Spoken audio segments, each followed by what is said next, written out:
નમસ્કાર મિત્રો. છેલ્લા લગભગ 2 વર્ષથી મણિપુરમાં નરસંહાર ચાલી રહ્યો હતો અને છતાં ભારતીય જનતા પાર્ટીની સરકાર મુખ્યમંત્રી એન બિરેન સિંહને દૂર કરવાનું નામ લેતી નહોતી. કેન્દ્રના ગૃહમંત્રી એમનો બચાવ કરી રહ્યા હતા. અમિત શાહ કહેતા હતા કે બિરેન સિંહ એક કેન્દ્રના ઈશારે ચાલી રહ્યા છે, અમારું કયું માની રહ્યા છે. પણ મૈતેઈ અને કુકીઝ આ બંનેની વચ્ચેના સંઘર્ષમાં મહિલાઓની નગ્ન પરેડના સેંકડો વિડીયો છે એમ એન બિરેન સિંહ કહે છે, અને છતાં લાજતા નહોતા. એકાએક શું થયું કે બિરેન સિંહે રાજીનામું આપવું પડ્યું? પ્રશ્ન તો થવાનો. અને એમાંય પાછું ભારતીય જનતા પાર્ટીને દિલ્હીની સરકાર મળી ગઈ. એના પછી એકાએક મણિપુરના મુખ્યમંત્રી, આજે ત્યાંની વિધાનસભા ચાલુ થવાની હતી અને વિધાનસભામાં અવિશ્વાસનો ઠરાવ આવવાનો હતો. કોંગ્રેસના ભલે 5 સભ્યો હોય, પરંતુ અવિશ્વાસનો ઠરાવ આવે અને ભારતીય જનતા પાર્ટીના બહુમતી ધારાસભ્યો એ એન બિરેન સિંહની વિરુદ્ધમાં મતદાન કરે અને એમણે સરકાર ગુમાવવી પડે, ભારતીય જનતા પાર્ટીએ સરકાર ગુમાવવી પડે, એવા સંજોગો ન નિર્માણ થાય એટલા માટે ફ્રાન્સ જતા પહેલા માનનીય વડાપ્રધાન નરેન્દ્ર મોદીના ગ્રીન સિગ્નલથી એન બિરેન સિંહનું રાજીનામું કેન્દ્રના ગૃહમંત્રી અમિત શાહે ગોઠવી દીધું. મામલો પતી જાય છે ત્યાં? શાંત થઈ જશે બધું? કે પછી હજુ પણ મૈતેઈ અને કુકીઝ, મૈતેઈ તમને ખ્યાલ છે કે મૈતેઈમાં 8-9% એ મુસ્લિમ છે, બાકીના હિન્દુ છે, અને કુકીઝ છે એ ક્રિશ્ચન છે.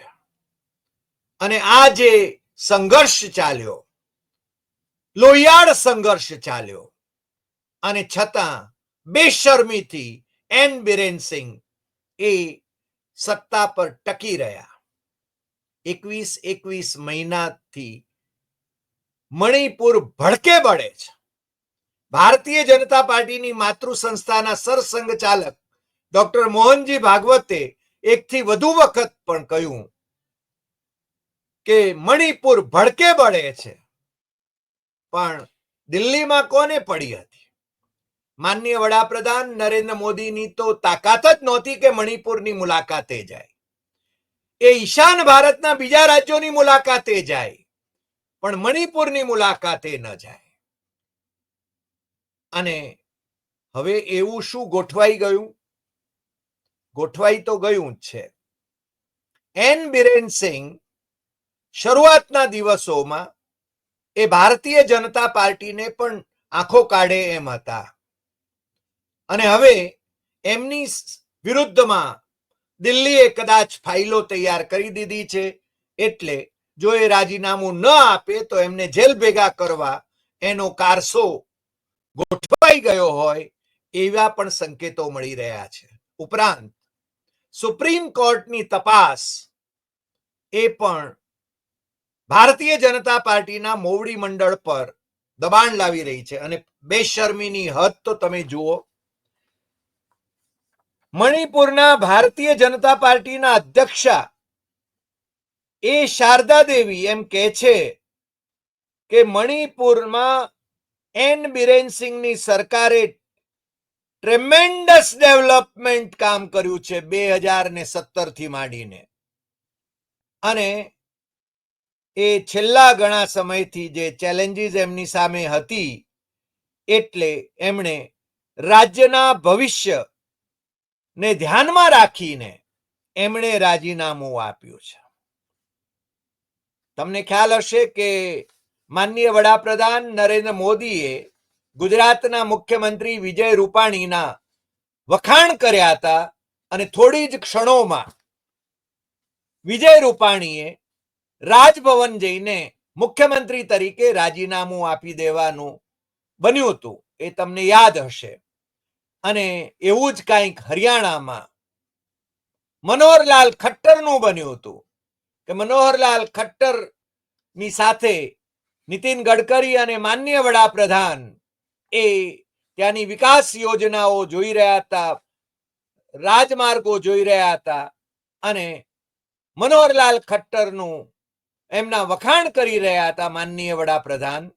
અને પછી દિલ્હી પહોંચ્યા અને મનોહરલાલ ખટ્ટર જેમના ફટફટિયા ઉપર બેસીને નરેન્દ્ર મોદી એ હરિયાણાના પ્રભારી હતા ત્યારે, મહામંત્રી સંગઠન હતા ત્યારે એ ફરતા હતા, પણ એમની સાથેની મૈત્રી એમને બાજુએ મૂકીને એમને મુખ્યમંત્રી પદેથી રાજીનામું આપવા માટે ફરમાવ્યું હતું.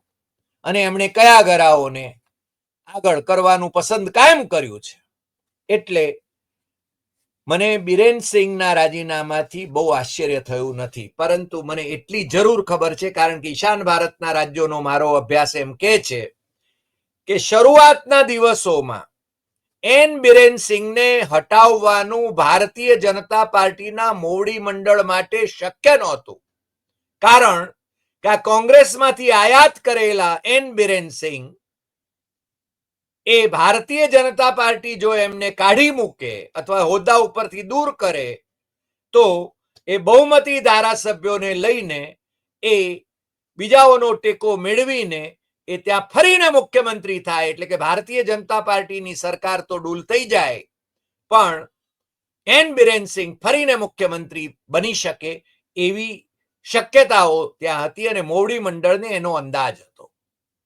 પણ ધીરે ધીરે ધીરે ધીરે એમણે એન બિરેન સિંહની વિરુદ્ધમાં જે કેસીસ ડેવલપ કર્યા હોય અથવા જે ફાઇલો ડેવલપ કરી હોય એ જોતા એમને હવે સાણસામાં લઈને કદાચ એમને પણ જેલનો ડર પણ બતાવ્યો હોય, એટલે તમે રાજીનામું આપો, નહીં તો પછી તિહાડ જેલ અથવા તો બીજી કોઈ જેલ એ તૈયાર જ છે એવું એમને ધમકી આપી હોય.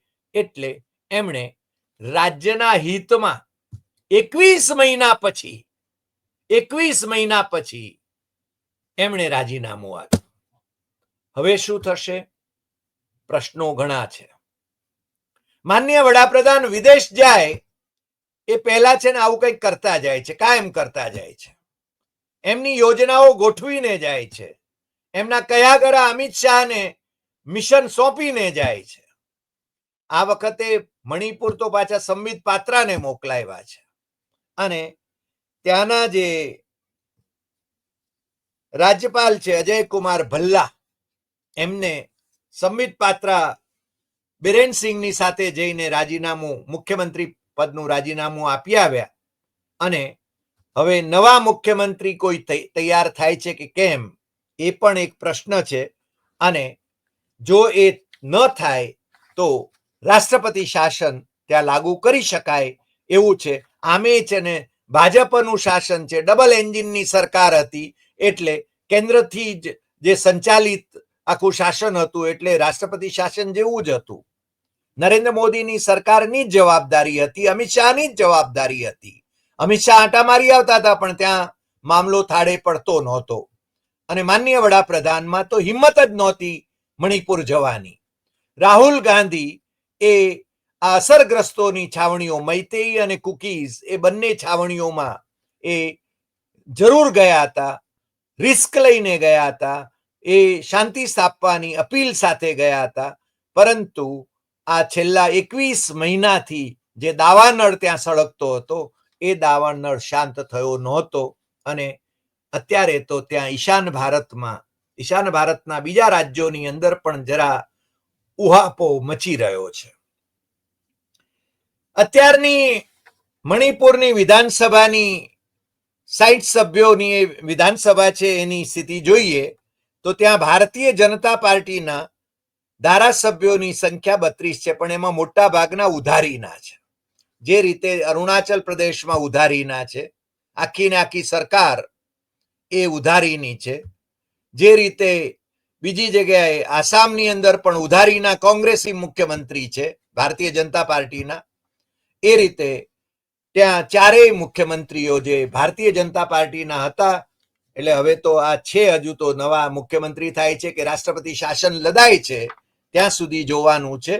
એટલે બિરેનસિંહ સહિતના ત્રિપુરાના મુખ્યમંત્રી પણ, અરુણાચલ પ્રદેશના મુખ્યમંત્રી પણ, આસામના મુખ્યમંત્રી પણ બધા જ કોંગ્રેસી મુખ્યમંત્રીઓ ભારતીય જનતા પાર્ટીમાં આવીને ગાદી ઉપર આસીન છે. અને એમને જો તમે હટાવવાની વાત કરો તો એમને છે ને કોઈ નાવા નીચોવાનો સંબંધ નથી ભારતીય જનતા પાર્ટી સાથે. એ લોકો તો પાછા બીજી પાર્ટી ઊભી કરી દેશે અથવા તો કોંગ્રેસમાં પાછા ફરી જશે. ત્યાંની મણિપુરની જે પરિસ્થિતિ છે એમાં 32 ભાજપ વાળા છે. એનપીપી, આ એનપીપી બહુ મહત્વની પાર્ટી છે. એનપીપી ના 6 ધારાસભ્યો છે. એનપીપી કોની પાર્ટી છે? એ મેઘાલયના મુખ્યમંત્રી કોનરાડ સંગમાની પાર્ટી છે. અને એ એમને ગરજ નથી આ ઈશાન ભારતના રાજ્યોની અંદર ભારતીય જનતા પાર્ટીને જે 2 બેઠકો હોય કે 12 બેઠકો હોય, એ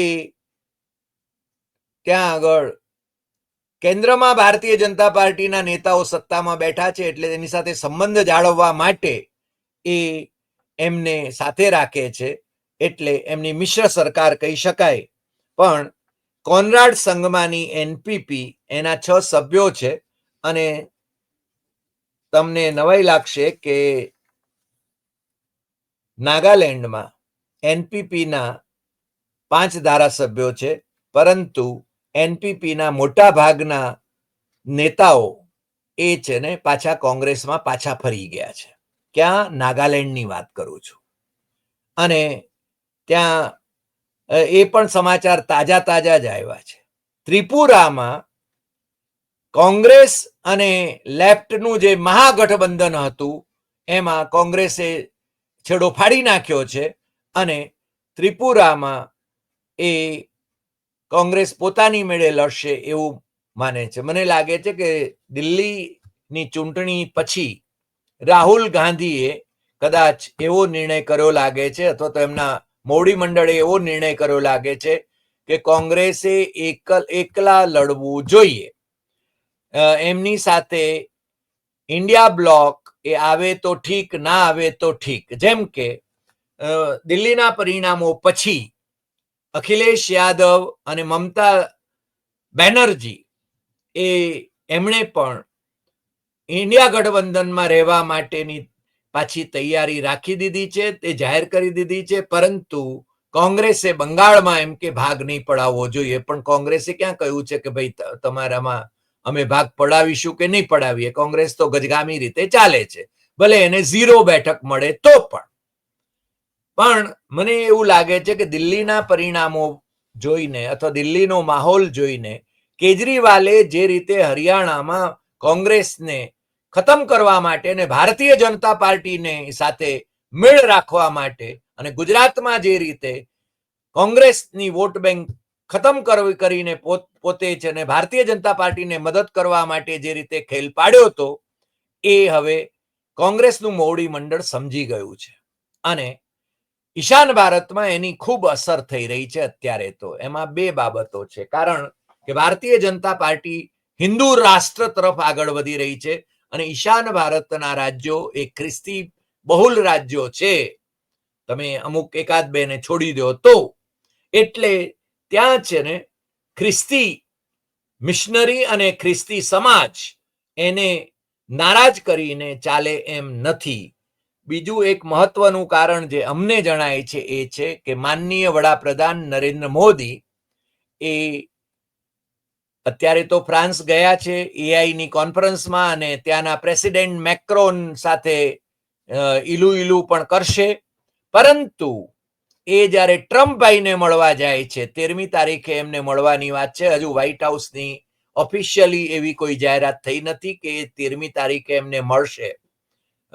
હું સતત વ્હાઇટ હાઉસની યાદી જોયા કરું છું, વ્હાઇટ હાઉસની વેબસાઇટ જોયા કરું છું, પરંતુ એમાં એ 13મી તારીખે એમનો મળવાનો કાર્યક્રમ છે એવું ભારતમાંથી જાહેરાત થયા કરે છે. ત્યાંથી હજુ એમની વેબસાઇટ ઉપર એવું કંઈ આવ્યું હોય એવું મને જોવા નથી મળ્યું. પરંતુ આપણે એવું માની લઈએ કે 13મી તારીખે એ મળી રહ્યા છે, કારણ કે ભારતના વિદેશ મંત્રાલયે એની જાહેરાત કરી છે. એટલે 13મી તારીખે જ્યારે એ મળે છે ત્યારે તમને ખ્યાલ હશે કે ટ્રમ્પભાઈ એક ખ્રિસ્તી મિશનરીના સમર્થક છે, અને એ જોતા ઈશાન ભારતના રાજ્યોની અંદર ખ્રિસ્તીઓ સાથે ભારતીય જનતા પાર્ટી દુર્વ્યવહાર કરતી નથી એવી છાપ ઊભી કરવાની કોશિશ એ માન્ય વડાપ્રધાન કરતા હોય એવું પણ લાગ્યા વિના રહેતું નથી. અને એટલા માટે કદાચ, કારણ કે આ કુકીઝ જે છે એ ક્રિશ્ચન છે, નાગા છે ક્રિશ્ચન્સ છે, મિઝો છે ક્રિશ્ચન્સ છે, આ બધા જે છે એની એક ઇન્ટરનેશનલ આખી એક અસર ઊભી થાય છે. અને મને લાગે છે કે આપણે ભારતમાં સેક્યુલર બંધારણને બદલે જો હિન્દુ રાષ્ટ્ર બનાવવા તરફ ભારત આગળ વધી રહ્યું હોય તો ટ્રમ્પભાઈ એનાથી ખિન્ન થાય એ સ્વાભાવિક છે. એવા સંજોગોમાં ટ્રમ્પભાઈને થોડા રાજી કરવા માટે માનનીય વડાપ્રધાન એ આ એન બિરેન સિંહનું રાજીનામું લીધું હોય, કારણ કે એન બિરેન સિંહના શાસનમાં કુકીઝ પર અત્યાચારો થયા છે, અને કુકીઝ ક્રિશ્ચન્સ છે એ આપણે જાણીએ છીએ. અને સાથે સાથે આ એનપીપી એમાંથી પણ જે રીતે એના નેતાઓ એ ઢગલાબંધ નેતાઓ છે, એ લોકોના વાઇસ પ્રેસિડેન્ટ રહેલા, જનરલ સેક્રેટરી રહેલા, બધા ઢગલાબંધ. મને ત્યાંના આસામના પેપરોમાં હું વાંચું છું, એટલે સેન્ટિનલમાં વાંચું છું, આસામ ટ્રિબ્યુનમાં વાંચું છું, નોર્થ ઇસ્ટ ની અંદરના જે અખબારો બીજા છે એમાં પણ એ વાંચી રહ્યો છું કે ત્યાં એનપીપી એમાંથી પણ લોકો કોંગ્રેસ તરફ પાછા વળી રહ્યા છે. મેં કહ્યું એમ ત્રિપુરામાં કોંગ્રેસે લેફ્ટ સાથેનું જોડાણ તોડી નાખવા માટેની તૈયારી કરી લીધી છે.